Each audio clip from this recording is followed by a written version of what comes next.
சித்திரை நட்சத்திர பலன் கவன நாள். இன்று கொஞ்சம் கவனமாக இருக்க வேண்டிய நாள்.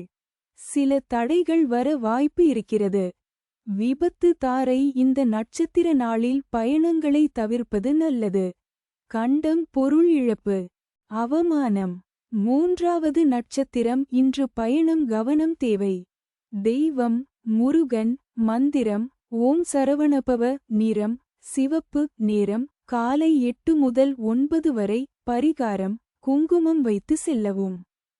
தெய்வம் கன்னிராசி. சித்திரை நட்சத்திரத்தில் பிறந்த நீங்கள் வைத்தீஸ்வரன் கோயில் போயிட்டு வைத்தியநாத சுவாமியை அல்லது சுவாமிமலை முருகனை தரிசனம் செய்வது ரொம்ப சிறப்பாக இருக்கும். துலா ராசி. சித்திரை நட்சத்திரத்தில் பிறந்த நீங்கள் தேவிப்பட்டினம் சுயம்பு நவகிரக கோயிலுக்கு போகலாம். இல்லையென்றால் திருப்புல்லானி பெருமாள் கோவிலுக்கு போயிட்டு வருவது ரொம்ப விசேஷமாக இருக்கும்.